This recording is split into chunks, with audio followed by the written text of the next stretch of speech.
Good morning and welcome to Talk Sport on Global Television. Indeed, it's a very exciting day to talk sport. We have a barely less than 24 hours to call it a wrap for 2024, and it means that we've talked sport for one full year non-stop, and glad to know you're still there. Let's begin this morning with all the big stories making the rounds in the exciting world of sports. My name is Anthony Mwodi, King of Sport, and I'm beginning with boxing this morning as British Nigerian boxing champion. Yes, you know him. His name, Anthony Joshua, paid a visit to Ogun State Governor Prince Dakpo Abiodun during his recent trip to Nigeria in a display of cultural pride, which has since gone viral on social media. Was the globally renowned boxer prostrating fully to greet the governor, showcasing the rich Yoruba tradition of respect and reverence for elders and authority figures. Joshua, whose roots trace back to Shagamu in Ogun State, has consistently shown his deep connection to his Nigerian heritage despite his global fame. The meeting took place at the governor's office in Abeokuta, where Joshua was warmly received by Governor Abiodun and his team. Governor Abiodun later shared his excitement over the visit on his X handle, formerly Twitter, by saying, "Today we had the distinct honor of welcoming Anthony Joshua, the world-acclaimed boxing champion and a proud son of Ogun State, to our office during his courtesy visit." Anthony Joshua's remarkable achievement in the world of boxing continued to inspire not only the people of Ogun State but also millions across the globe. His dedication, discipline, and unwavering commitment to excellence are values we hold dear as a state. This visit is a testament to the bond we share as a people and our collective pride in the success stories that emerge from Ogun State. We remain committed to supporting our talent and creating an environment that nurtures greatness in all spheres of life. Together, we celebrate Anthony Joshua's accomplishment and look forward to more victories as he continues to make Ogun State proud. Yeah, that's what the governor had to say when Anthony Joshua visited Ogun State recently, and it tells you he's truly in Nigeria. Talking about Anthony Joshua, world heavyweight champion. Yes, then you can put the X behind it, but he still has a shot at the title, especially with the recent defeat of the Gypsy King Tyson Fury. So it means there's a chance that Joshua might just reclaim his belt somewhere along the line. If he beats the Gypsy King, he's going to have a shot at Alexander Usyk, who I tell you, Anthony Joshua has the chance of beating Alexander Usyk to win that undefeated heavyweight title. Remember, he's Nigerian. I will never say never. Alright, so we are hoping that we never see the spirit of the Nigerian person in Anthony Joshua will lead him on to regain his heavyweight championship belt in the coming months, especially as we jump into the year 2025.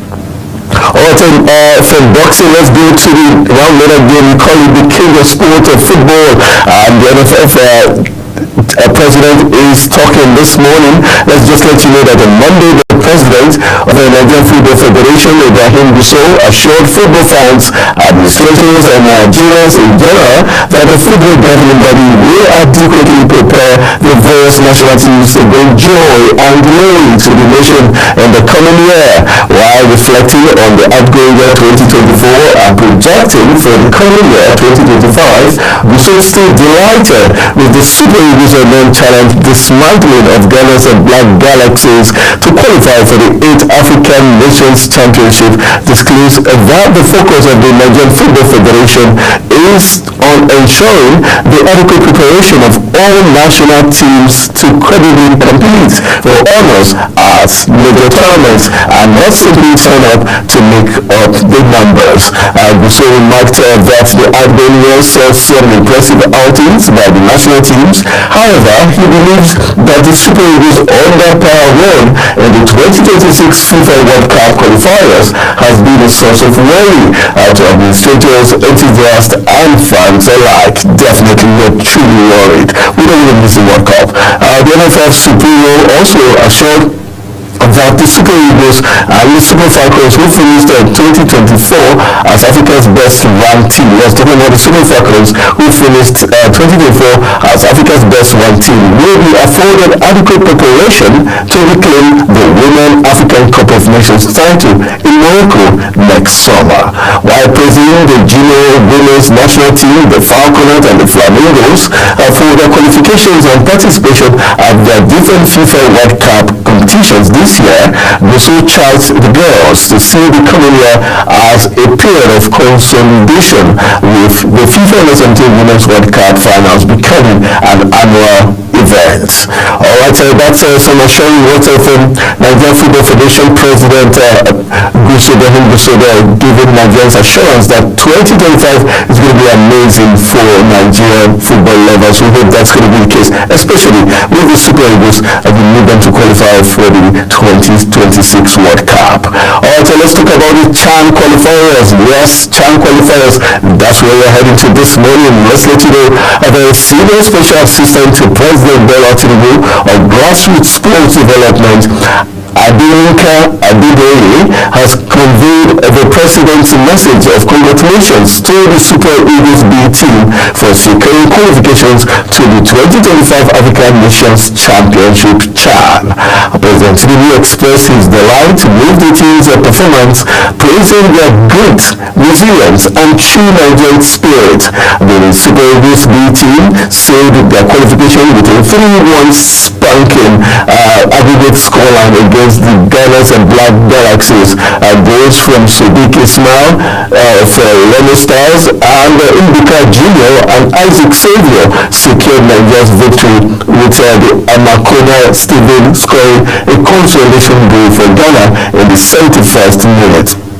Meanwhile, Nigeria's qualification marks their return to the CHAN after 6 years' absence. They will join other top teams at the 2025 CHAN, co-hosted by Uganda, Kenya, and Tanzania. Yes, you're right to call it the Eastern CHAN Tournament there. And it's going to be holding from the 1st to the 28th of February 2025. Alright, download that Television Sport will be so that the CHAN Tournament will be holding from the 1st to the 28th of February 2025, and it's going to be hosted by Uganda, Kenya, and Tanzania. Alright, let's move on to the AFCON 2025. That's where we're heading next as we look at big issues. CAF is the rider there. Yes, we're talking about CAF now. CAF is in the news this morning. Confederation of African Football, CAF. Let's tell you that the Confederation of African Football, CAF, have cleared Nigeria and the Super Eagles players of any wrongdoing during the 2025 African Cup of Nations AFCON qualifiers. The Super Eagles impressed the AFCON qualifiers that were concluded in November. Senegal then called him Serezo, his team Top Gudi, which consists of Libya, the Cheetahs of Benin Republic, the Amavubi of Rwanda. However, CAF's investigations did not find any infractions on the part of Nigeria and the Super Eagles players during the qualifying series. Contrastingly, Libya, Benin Republic, and Equatorial Guinea were sanctioned by the CAF Disciplinary Board. The CAF Disciplinary Board charged the Libyan Football Federation with misconduct following incidents during their fixture against the Cheetahs of the Republic in Benghazi on the 18th of November 2024. They found the Libyan Football Federation guilty of violating Article 82 and 151 of the CAF Disciplinary Code for the behavior of its supporters and officials during and after the match. The Libyan Football Federation was considered and ordered to play its next 2 official national team matches behind closed doors, and the CAF Disciplinary Board imposed a fine of 50,000 USD on the Libyan Football Federation.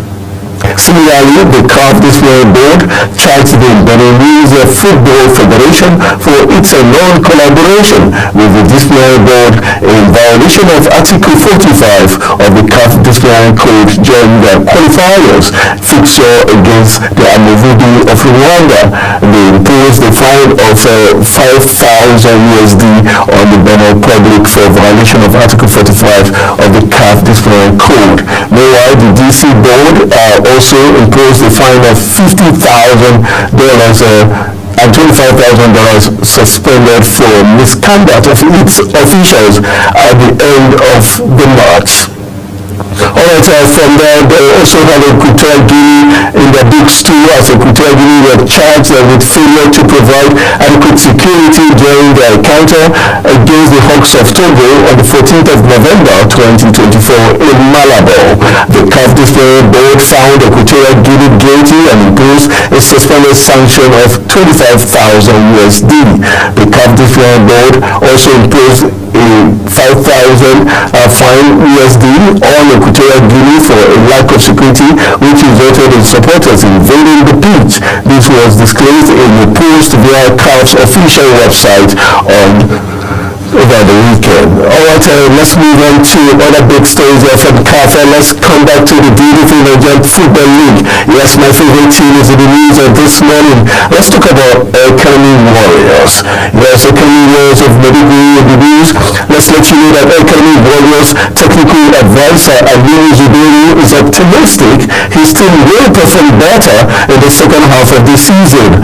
The Maiduguri club have fared well on their return to the Nigerian Premier Football League. Meanwhile, Academy finished at the first stanza in the 5th position with 29 points. Meanwhile, Zuberi told the club's media that so far the team has performed averagely well, considering the fact that the team just got promoted from the NNL, but nonetheless, the team has not performed badly, even though there is still a big vacuum for improvement. As Zuberi side won the Federation Cup last season and played in the CAF Confederations Cup, the Gaffer refused to set any target for his team in the current campaign. Meanwhile, the Gaffer said the ultimate target at the end of the season is to finish among the first 5 and believes that the target is more realistic and easily achievable without putting too much pressure on the players and the team as a whole. Alright, let's talk about one more NPFL club and then we do a quick break. Let's take you to the southeastern region of Nigeria, where we've got the People's Elephant. Yes, Enyimba of Aba is next. Let's tell you that Enyimba have officially unveiled former Super Eagles forward Brown Ideye. Ideye has been training with the 9-time Nigerian Premier League champions for the past few weeks. Enyimba said they were delighted to officially announce the addition of former Super Eagles striker Brown Ideye to their fold.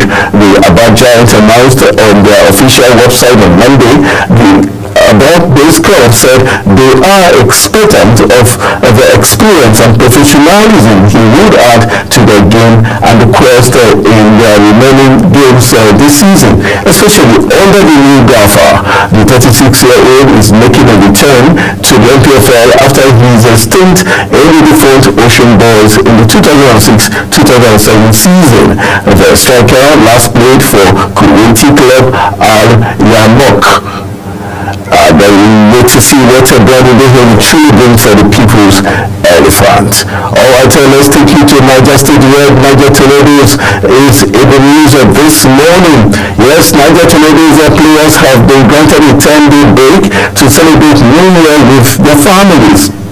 The break was necessitated following the conclusion of the first stanza of the 2024-2025 season.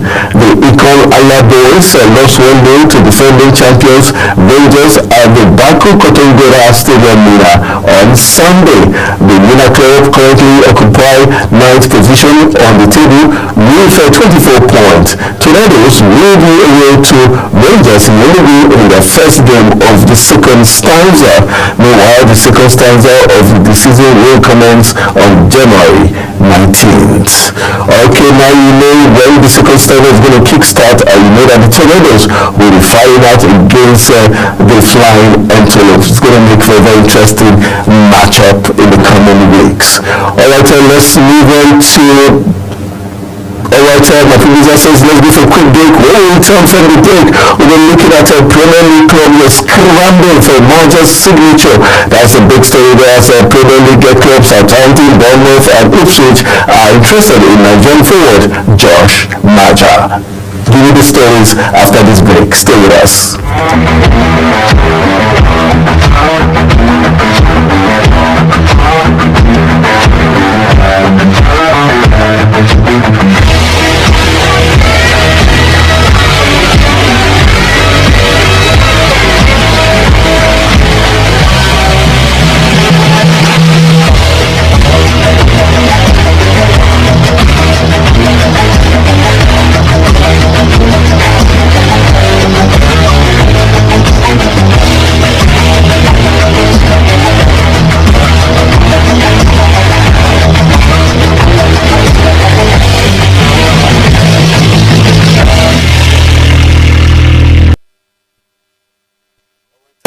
From the break, the King of Sport in full flight with all the big stories making the rounds. Let's hit the transfer window and give you some news update as regards things are panning out in the exciting world of sport.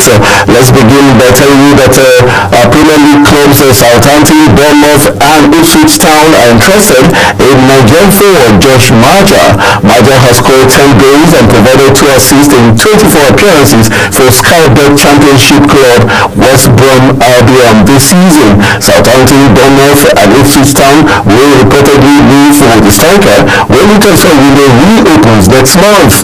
The 3 clubs could face stiff competition from Spanish clubs Celta Vigo and Valencia, who are also interested in the striker.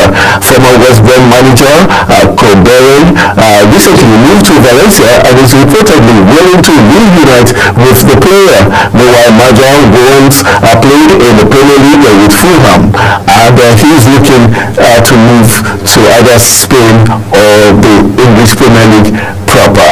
Alright, those are for that transfer window there, but let's just take you quickly this concerning again, just for you to know that the 9-time Nigerian Professional Football League champions International FC have announced the departure of their head coach Laniwaju Daniel Yemi.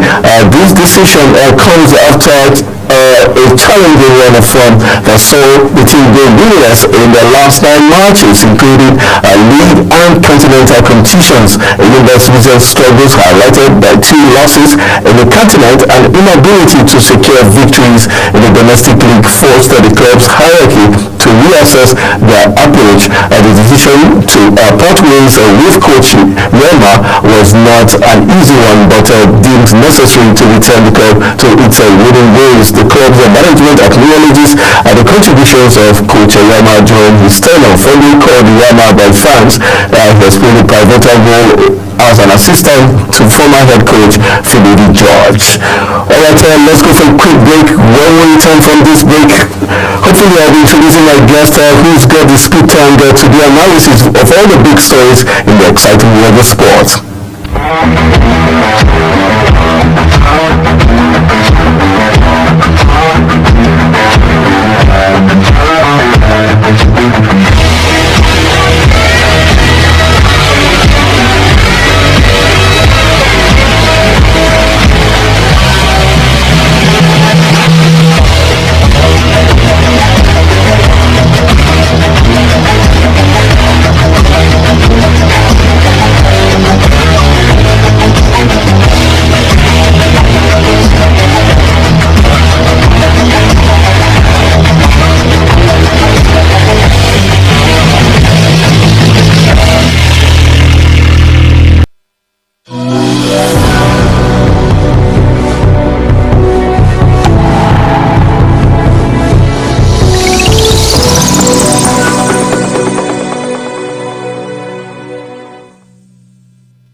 welcome back from the break. Is still talking sport on global television, and while I give you the story as regards Enyimba's sacking of their former coach, Olayinka, he has been replaced by Stanley Eguma, a seasoned tactician and one of the most respected figures in Nigerian football as the new head coach. Eguma, who previously served as part of the Enyimba's coaching staff during the CAF Champions League triumph in the early 2000s, brings a wealth of experience and a proven track record of success. Eguma is best known for his long-standing tenure with Rivers United, where he achieved remarkable success, including MPFL titles. His return to Enyimba is seen as a homecoming, with the club hoping his expertise can stir the People's Elephant back to dominance in Nigerian and African football. Meanwhile, Eguma's immediate task will be to stabilize the team and instill confidence among the players. His deep understanding of the MPFL, coupled with his tactical acumen, makes him a fitting choice to lead Enyimba during his critical phase. Fans will be eagerly watching as Eguma begins his tenure with hopes high that he can replicate the glory days and restore Enyimba's reputation as one of Africa's football powerhouses. As the team embarks on this new chapter, the spotlight will be on Eguma's ability to navigate the challenges ahead and bring the People's Elephant back to its rightful place at the pinnacle of Nigerian and continental football. Meanwhile, the coach has since taken over and is expected to take charge of his first game in the MPFL match day 19 encounter against the Gunners, the Arsenal of Nigerian football, talking about Beno Insurance FC at the Enyimba International Stadium on Tuesday. That's today. 4 p.m. is the time. Watch out and see how that's going to go. Alright, while we went to the quick break, I told you I was expecting the Speak Tongue, who does analysis as fast as Ronaldo does his legworks. He's in the studio. The other person that did it a long time, and it's definitely been a long time we saw him in the studio. Merry Christmas. Merry Christmas, Mr. Anthony. Yeah, how you doing? Looks like you had a lot of enjoyment. It shows. You can say that about yourself. Alright, let's look at you've got a lot of interesting stories, but this story had played out like 2 days ago as Enyimba sacking Olaiwaju Oyinka, who was the assistant to Philippe George. Yes, they played 9 matches, they've lost 7, and they've done the winning. But do you think it was fair? Because this is a man that went for training just last year, just came back from some training tour. Do you think it was just a case of just find, let's say, world-class coach who was less busy, and so they decided to fire him? It was just a good opportunity to kick him out. The classes were not classy enough for him. So he has been kicked off, you understand. He couldn't match up the expectations of the Enyimba supporters and the Enyimba team as itself, you understand. So I think it was a very, very smart move by Enyimba, what do you call it, management, you understand, to let him go, you understand. Probably these classes are run for him, they didn't even sink in yet, you understand. So now it has grown, a big gap of losses and stagnant wins, over the course of this MPFL, season. So I think it's a smart move for them, and big ups to Eguma as he did, for coming. Are we confident he's going to deliver the goods? Eguma, that's the new coach now. You know his records. Yes. Actually, Eguma is actually a very, very, very, very intellectual, person. If you are someone that is constant with his game, you understand. Before when he was Super Eagles player, and presently now when he has been doing this, it's here and there coaching, practices, you understand. So I think it's a fair trial. I won't say come in and start making instant delivery or instant result for them, but I think it's a way forward. It's a good process for them, you understand, to at least get a new reading to their whole setup. So I think it's a good one for him and a sad one for their former coach. Okay, before the first stage you took to do with NFF president, showing Nigerians that 2025 is going to be a better year for national teams. We're going to see there are going to be more joy to the to fans and Nigerians. But we also did mention the fact that the Super Eagles team, the World Cup qualifier wasn't a good one, and that's where we have concern.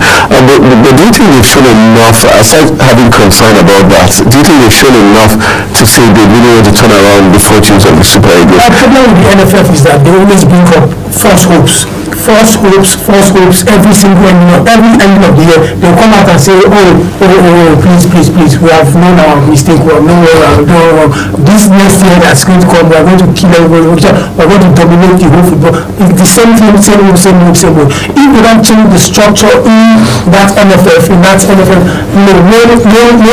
players to bring, when the players not to bring, putting sentiments aside, you understand, putting players that are in form, you understand, on the pitch. That's the only way Nigeria, the federation can have a profitable, you understand, team moving forward. Because every year it's always promises, you understand, and no result, you understand. The thing is that the NFL president should just, give us assurance that, okay, this is what's going to happen.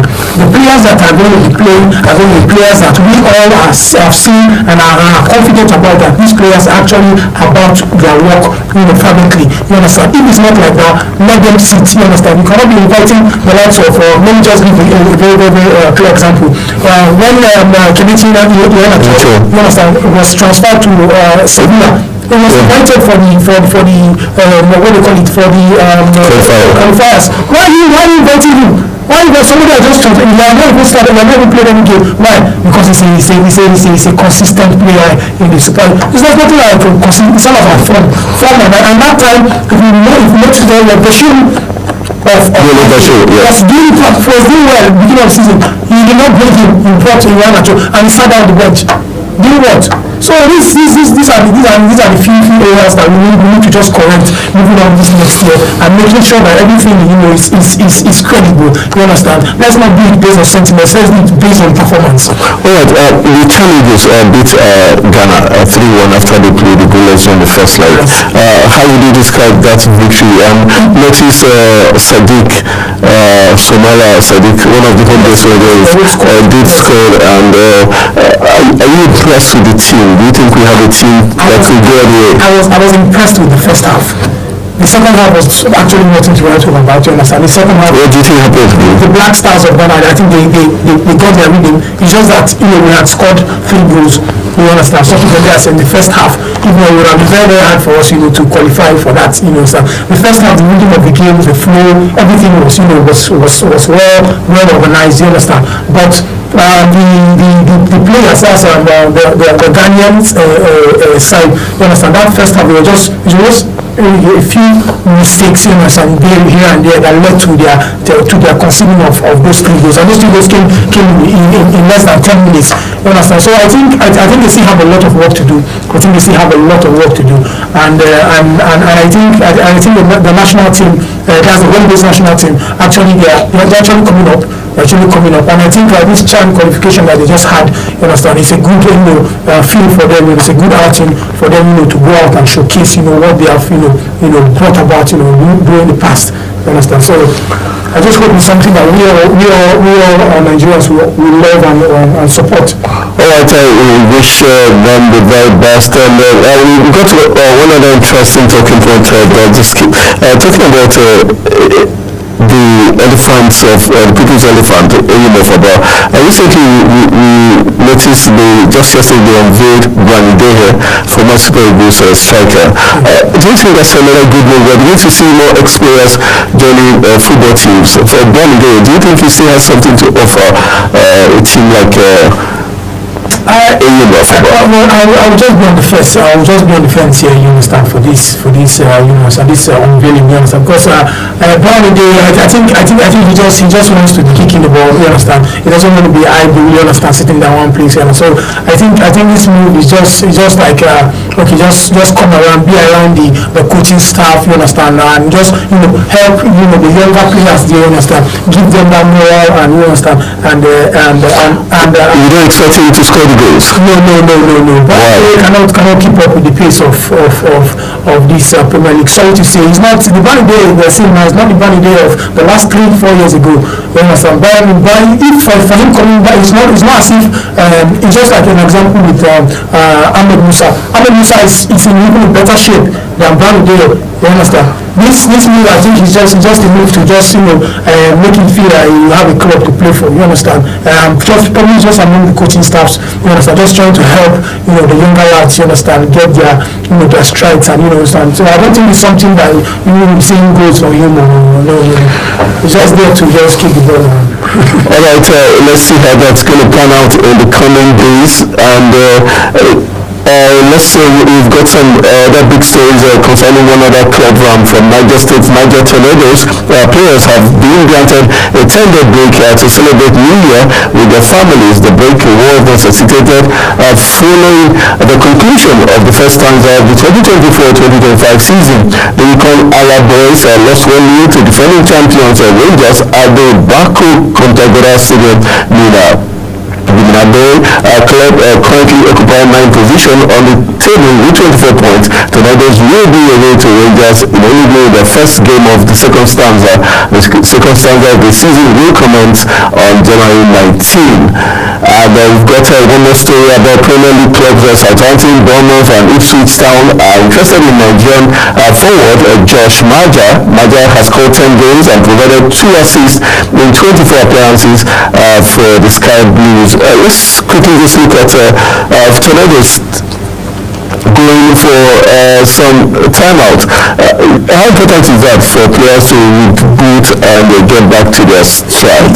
Right now they're 9th position. It is actually very, very, very important now in modern games with the method of fixtures, running back to back, Before those old days, you can play one game in 2 weeks or one game in 1 week, But now it's not like that. In a week you might have like 3 games, If care's not taken, in less than probably 14 days you can have like 4 games, Maybe just a 2-day interval, So I think for them to be able to reboot, to get their nerves down, to calm down, to at least relate with others, then refresh their self for the next half of the season. I think it's very, very, very, very important. It's very, very important, and all players should make do of this rebooting system. It's very, very, very necessary. It helps the flow of the game move more better.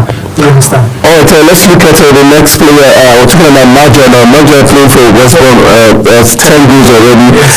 Some Southampton, Bournemouth, Ipswich looking for him. Also, we've got Vego from Spain also looking for his signature. From a perspective, which direction should he go? And how come no national team is going for him? Is it like they're not impressed with his quality? What I would say with Maja is that it's because it's still the first half of the season. It's still the first half of the season. I think probably the likes of more bigger clubs, more suitable clubs. I was expecting probably a club like something like a Serie A side or probably a Bundesliga side. Something more different, so that at least he can have time to at least to shine more better. Because how it is in the championship. There's a lot of competition and there's a lot of The teams like Bournemouth, Ipswich, they're doing great. Bournemouth, they are not doing great. Ipswich is not doing great because they won the inside. Bournemouth especially. Bournemouth, they are in a 50-50 kind of form, Today they might lose, tomorrow they might win, but they are really having a very, very fantastic season so far. Given the position that they are right now. I think the perfect fit for him, I think it will be either a Bournemouth side or I'm not saying Southampton they are going for relegation side and we're going back to the championship. So I think a Bournemouth side that is able to stay in the first tier of the Premier League. So something that can give him more recognition and more drive Williams and moving forward. And if you can add to this his goal tally at least before January. I hope something bigger, a team bigger can come for him and probably make Niger fantastic. Yeah. All right, let's go for a quick break. When we return from this break, we'll be looking at other stories and making the rounds. Please stay with us.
Welcome back from that break. While we went on that break, we did some substitutions, trying to get the best attacking force to give you the very best in terms of talking sport. And right in the studio with me now is Gabriel Batistuta, who is coming after some week of going to do Christmas with his family. Gabriel, thank you for joining us in the studios. Alright, let's look at some interesting stories making the rounds from last night, and it was the bad news from Manchester United. Was not that they were outclassed by Newcastle United and fell to a third successive home defeat in the league for the first time since 1979. The bad news for Ruben Amorim and his team was not so much that they embarrassed themselves in the first half, where Newcastle made the game look like men against boys and should have put the contest out of reach. The bad news was not even that United looked clueless, hopeless and ruthless in the opening 45 minutes, and that they fell deservedly to their fifth league defeat in the last 6 games with a 2-0 scoreline that flattered them. I don't know, what else can we describe what happened to Manchester United? I know the Ghana fans are happy. Yeah, Arsenal fan, I can see you're very happy. Everybody was going through his own bad patch. There's always a bad patch. Yeah, it's not a bad patch, not getting too long. It's a capacity.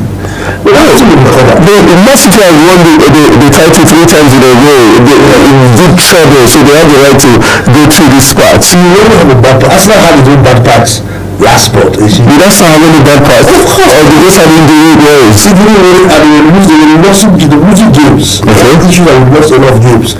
So you will have your own bad patch. But you see how to manage those times and what makes stand out. So Amorim should not despair. He should keep hope alive. I said that the last time I came in that Amorim, he should be able to manage his players, both in and out of the field. You have issues with Rashford and Rashford. I said, don't tell them to go for disciplinary procedure, but you see, let these guys play for you, because at the end of the day, what you want is results. So don't be too much of an ego man. Whether you keep your best player out and last trouble to go and every day is what are you doing? No, but even won the first game without Rashford. If it wasn't that important in the first game they won. The Newcastle game. If you see that the guys are not playing well, bring in experience to the match. You see how the play as if the boys against Newcastle. The Newcastle is a good team. It's a good quality players. When you're supposed to the thing, the jumpers. So I already have no reason to want to Newcastle a good day. Yes, because Newcastle has a firepower, Barcelona has a firepower also to rattle the Newcastle defense. But you see, I just perceive that there is some disquiet in the dressing room. Because you see, the players are not players in their best of their own game. There's something they have heard. That's why you're a manager. You would want to manage the egos of those big players, manage the egos of the smaller players, and also get everybody on board to win your games. What you're interested in, win your matches. That's what Mourinho really do at some point. He was dealing with football at the point. He started fighting with his players and he began to lose games and he was sent out badly. So Amorim should use this period of after the break, after the Christmas is over and the New Year, I'm going to bring back his team of shape because he gave us so much experience, he gave us so much hype. I mean, the hype was so many came out of winning matches. But you see, there's always a bad patch. And perhaps they're going through their own damage, go through with grace. But make sure you have your players play for you. If your players don't play for you, that's a problem. But if they are playing for you, you see how they want to give their best. They will do all they can. But wasn't the players dedicated? Well, you can see if they would do their best, they wouldn't treat them like best. Newcastle will play them as if they are under 17 playing with a senior team. So if you're something wrong, either the morale is low, or there are some voters of issues themselves, or they're not informed. But if you have informed players who you kept on the bench because of issues and all that, you don't speak one of you. And I said to you last time, I said, these players who are older players, they have loyalists among the team who are their loyalists. So if they see their boss or that is going to that, they will not give their best because they have when you go to a team, look out for the leaders of the team, the leaders of that team. You don't know who's the captain. You haven't had a leader captain that has a lot of followers and a lot of command and respect. By the way you treat him, because if you treat him badly, his loyalists will follow suit. It happens naturally in a team. So if you're a wise man, go for those leaders, build up yourself, you will get everybody to your side. Alright, well said. Let's take it to Spain. Mussolini went in Spain a pause, and so the big story from Spain tells us that Real Madrid's general transfer plans have reportedly been confirmed as the Spanish giants close in on Liverpool star Trent Alexander-Arnold. The Indian international has been central to the Reds' incredible start to the campaign under Arne Slot, with his side sitting top in England and in Europe. However, consistent speculation has fixated on the future of three of their most integral players, with the deal set to expire with Alexander-Arnold among them. The fullback has since been closely linked with a potential move to Real Madrid next season, with no sport understanding that the Spanish giants are growing increasingly convinced over signing Alexander-Arnold. This one player at a point was not considered a very assets to Liverpool, especially during the Jurgen Klopp era. And even when he went to the national team, when Gareth Southgate tried to use him in the midfield, two of the experiment during the Euros failed, and at the point it looked like he wasn't the man he showed us to be. He was like a flash in the pan. But now it's Real Madrid gunning for him. Has that made his confidence level? Has he shot up his market value? I think what has happened to him is the fact that the Arsenal has put him in the side in a wing that he wants to play. Yeah, see, that's the problem. That's coming from the left. So that's where he fits properly in the game plan of Ancelotti. So perhaps if Jurgen Klopp had not been to that guy, this guy won't do well in his defensive midfield. But now probably he would have put him, on that side. See, sometimes some players flourish in some parts of the game or some side. Yes, that is common to them, that are brilliant when they can play. Place them there. Place all the players in the militant are stupid to them. So Syria is doing very well. For anybody to vote for him, that means they have watched you over again, and they are scouting out one of the best scouting systems. They have watched you very well to say, okay, this guy can fill up our space in our right back. So for him to be looking for Real Madrid, that is just justify his position, and it's a good way for him. I mean, if anybody calls for him, he must go. Nobody calls for him, he must go, because they have the resources to buy you off, pay off all your whatever indemnities, and take you away. So for him, it's going to be a dream come true. How many English players have played in Real Madrid? Just 2 or 3.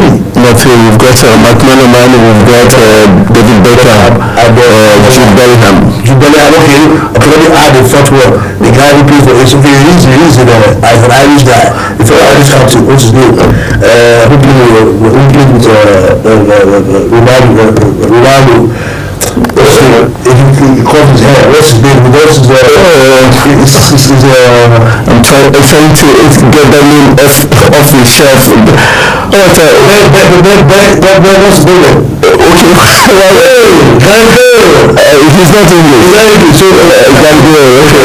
So he's the 4th person. So for him to play a wing back. No, we've got the 4th person actually is Michael Owen.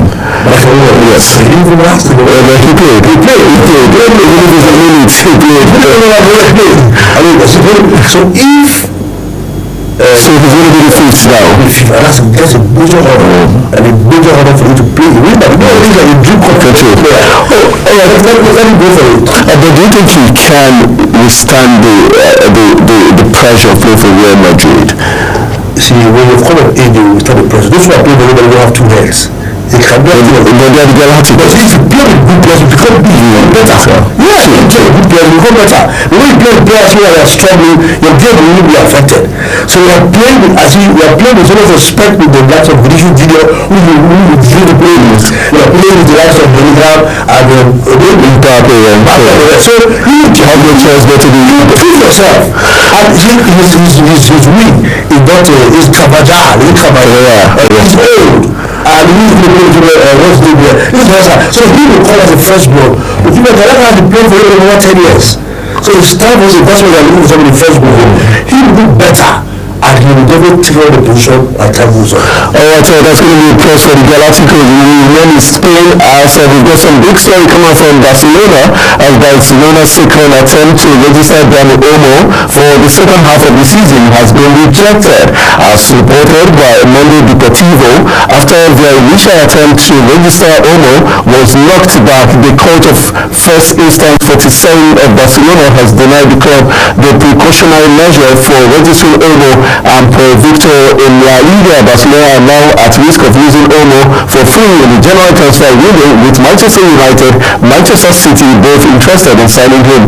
Olmo joined Barcelona from RB Leipzig last summer for £50 million and has made 15 appearances this season, while he has scored 6 goals. However, given Barcelona's financial difficulties, he was only permitted to be registered temporarily until the end of 2024. This is good news for Manchester United and Man City and any other club interested. I read the report. Arsenal is the top runner for him. How can you see Arsenal is his manager was seen in the Emirates Stadium the last game. No, but they said he arrived Manchester. But he was able to see the game also. Does Arsenal have the financial muscle at Man City and Man U if these two teams win? This Man City they have issues with the FFP. Okay. So Saudi University is always very good, very different than right now. But then Manchester can the card and also but Arsenal rightly release a utility player like Olmo. Is that what they need, or they need a top class striker rather than Olmo? Yes. If the coach is here, they need a critical player also all people in the right back, on the right side, on the left side. Or we need a top striker and we need a striker that play Saka's position. So if all of our position, who are fine, then we need a striker. and also Jesus can play right. So you see that we can retain our so the ability of a team is to have players who can play two ways for their crisis. You see, when the whole right of everything closes, you can't sideline until July. So what happens that if your top post player gets injured, you can find a placement for them inside a team that can be able to stand it with. That's what makes a team a cover team. So there is always unfortunately that Barcelona is this financial. I don't know why this financial issue has so prolonged. I don't know why they're going to get investors or get people who will give them to blow. I don't understand the dynamics around it. Why is nobody going to the same challenge? Alright, that's how much our time is going to allow us to take on today's edition on the program Talk Sport.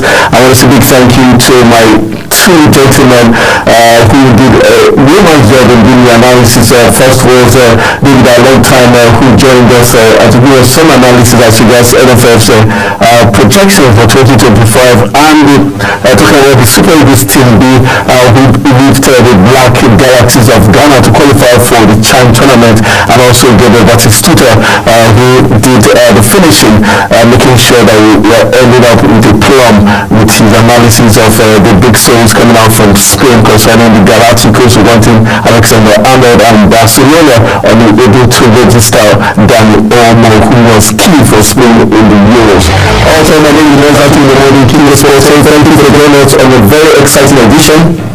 Hopefully tomorrow we'll be jumping into 2025 with a big shout, and we're going to be talking sports today, looking ahead of all the big things that's going to be playing out in 2025. Good morning.